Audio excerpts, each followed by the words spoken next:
wondered whether the strength training routine you're doing is doing the right thing or whether it's safe? This is Coach Becky with Life Sport Fitness, and this is part 2 in my 3-part series on common strength training mistakes or problems that I see when I go to a public gym.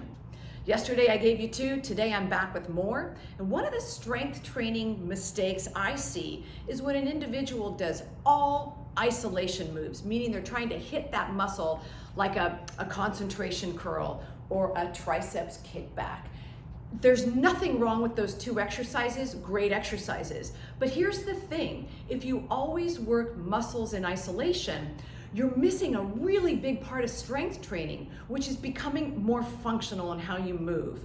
An example of a more functional multi-joint non-isolation exercise might be like a split squat. I'm using my knee joint, I'm using my hip joint, I might even do an arm curl with that, or maybe even like a cable row as I'm coming up. That's functional because I'm teaching my abs to brace my spine while I pick something up and move it. It's kind of functional, just like picking something up from the ground and picking it up by your chest and maybe moving it somewhere else. So isolation exercises are fine, especially if you're a physique competitor. You know, you've got to build the chest muscles, the thigh muscles, and the glute muscles and all that. But if you want to have less back pain, be more functional, picking things up, putting them over your head and whatnot, using multi-joint exercises are super important. So I encourage you not just to have biceps day or triceps day or whatever, back of the leg day, but choose exercises that use lots of different muscles coordinated at the same time. You'll burn a ton of calories, you'll strengthen your core, and you'll function better. The second mistake I want to talk to you about today is watch your tempo. How fast are you doing an exercise?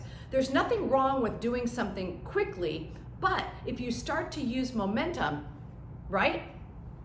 Or you're using half of your body to pull a cable down, that probably means you're going too fast or using too much weight. If you can't do full range of motion with let's say 2 counts down and 2 counts up, something like that. There can be all sorts of reasons to use different tempo, and that's kind of another video. But the main thing I'm asking you here is to check your program to see if you're moving too fast or you're using momentum.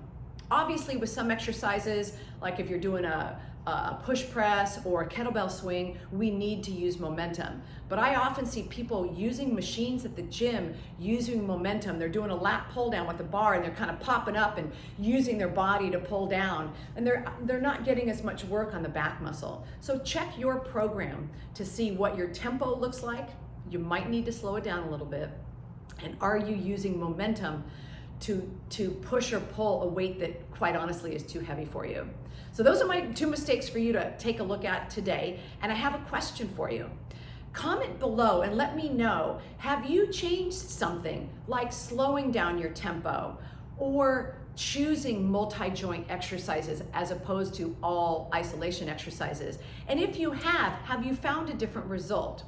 I'm looking to see if we can kind of get a comment thread going here on how you've changed your strength training program and gotten better results. A lot of people can learn from it if we all kind of post below and say what we've done differently and how it's improved our strength training results. So post below, let me know how you're doing. And if you have a question, you can post that below as well.